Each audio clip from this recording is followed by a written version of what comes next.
It was a few years ago. We were looking to build a bigger house, and our realtor actually had recommended Jago Homes. We're looking to build a bigger home with 6 bedrooms, and this was a smaller neighborhood, and so that's what we wanted. And we like the area. Yeah. We're gonna do the Revolution. It's a corner lot. Yeah. So, and it was one of the bigger lots.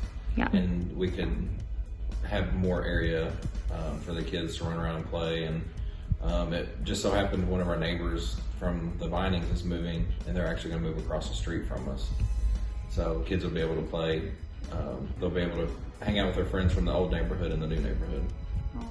Actually, yeah, we did. We turned a half bathroom on the lower level into a full bathroom. We enlarged the pantry. We turned the loft into another bedroom. We took the furnace out of the storage room and had a dedicated furnace room, so we can have a additional area for us to either turn into a home office or a storage room. Exciting. Yeah, that was another reason why we stuck with Jago, because we like how they have gas appliances. We're actually going to do gas range, gas furnace, and a gas clothes dryer.